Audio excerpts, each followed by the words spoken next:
Parliamo di volley. Siamo in collegamento con Laura Carestiato, neopresidente del Comitato Territoriale FIPAV di Treviso Belluno. Innanzitutto buonasera e grazie per aver accettato il nostro invito. Buonasera a tutti voi e grazie invece a voi dell'invito. Grazie a lei naturalmente. Allora abbiamo detto neopresidente perché proprio ieri sera, lunedì 3 febbraio, si è svolta a Silea l'assemblea elettiva territoriale del comitato FIPAV territoriale appunto di Treviso Belluno. Due i dati che spiccano. Sicuramente la presenza molto alta, quasi il 98% dei sodalizi affiliati, e poi naturalmente i dati relativi alla sua elezione, cioè 3.544 voti che rappresentano il 96% dei voti, appunto. Che cosa significano questi dati secondo lei, al di là delle cifre, al di là dei freddi numeri? Sì, certo. Allora, intanto significa che c'è stata una grandissima partecipazione da parte delle società, cosa che non va data per scontata assolutamente, quindi vuol dire che un po' sono state sentite e comunque, insomma, io ringrazio davvero le società che o per presenza o per delega, insomma, hanno espresso tutti i voti disponibili del comitato di Treviso e Belluno. Vogliamo chiederle quali sono i punti essenziali del suo programma, che come noto è pubblico, ma i punti, diciamo, senza nulla togliere a nessuno, quelli più urgenti, diciamo, da realizzare per quanto riguarda il volley nel trevigiano e nel bellunese, ricordiamo.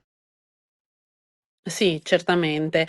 Allora, il programma è chiaramente pubblicato nel nostro sito, ma, i punti i salienti che sicuramente portano avanti la politica, comunque, del governo precedente che ha lavorato per 12 anni in maniera indefessa su tantissime cose e che noi, ci proponiamo di comunque portare avanti, ovvero tutto ciò che riguarda le società che in questo momento sono oberate di, burocrazia, perché in ogni momento, ne esce, qualcosa di nuovo, o la riforma dello sport, il vincolo del tesseramento, e gli addetti al defibrillatore, all'antincendio, chi più ne ha più ne metta. Ormai una società si deve strutturare quasi come un'azienda. Di conseguenza, il nostro compito sarà quello di, sostenere le società in tutta questa burocrazia il più possibile.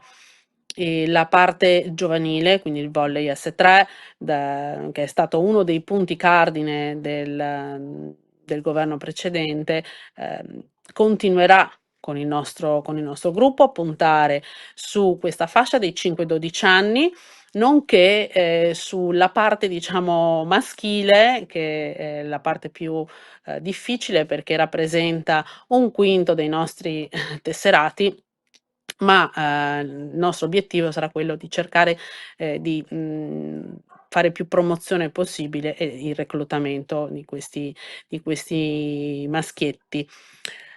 Altra cosa importantissima, sarà, per noi il prosieguo di, campionati, perché la parte agonistica chiaramente non viene lasciata da parte e soprattutto tutto ciò che, sarà la formazione, di tutte le varie parti, che compongono una società, ovvero che siano gli atleti, ma soprattutto i dirigenti, gli allenatori e tutti gli addetti a qualsiasi altra cosa, che sia l'arbitro associato, il segnapunti, perché ricordiamoci insomma che per fare, una gara, quindi ci sono sì, servono gli impianti, servono gli allenatori, ci sono le palestre e dopodiché quando si arriva alla gara però serve anche chi, si occupa di essere, l'arbitro oppure il segnapunti della partita. Quindi le figure, tutte le varie figure che compongono una società, per noi sono molto importanti e saranno al centro del nostro programma, ecco, futuro.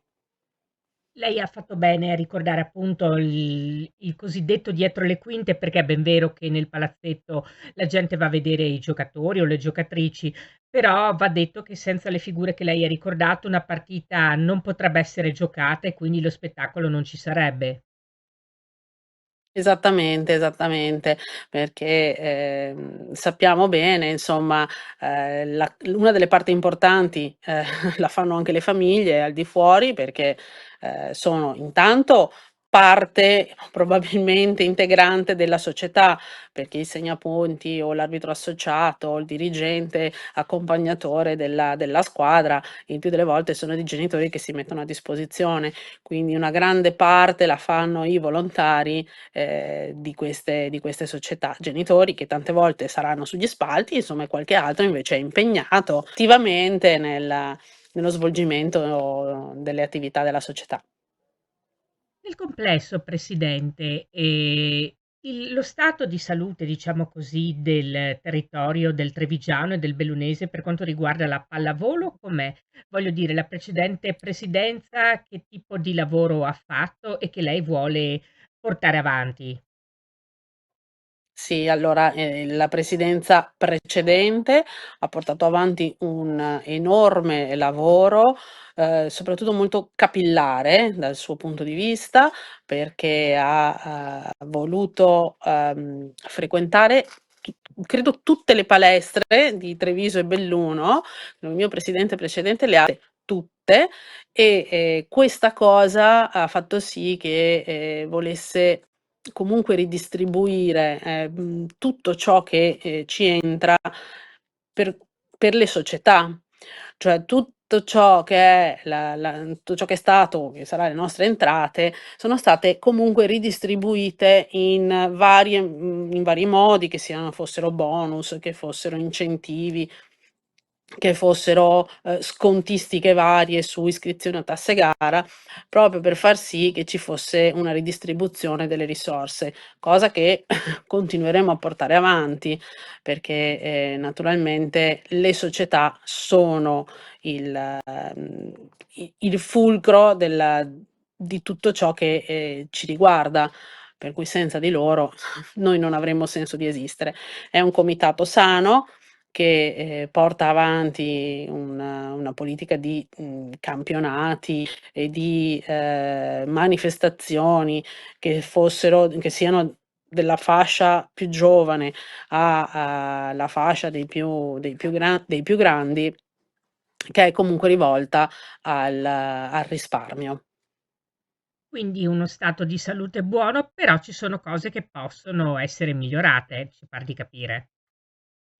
Assolutamente sì, tutto è migliorabile chiaramente, le risorse che abbiamo noi continueremo ad impegnarle in attività ed in eventi che riguardano i nostri tesserati, nonché, sempre abbiamo puntato negli ultimi 12 anni a rivolgere ai più bisognosi, quindi c'è anche una parte di solidarietà a associazioni che si rivolgono a una fascia sempre, diciamo, infantile, ecco, quindi associazioni che, si rivolgono a dei bambini un pochino meno fortunati di quelli che frequentano le nostre palestre e questo continuerà ad esserlo.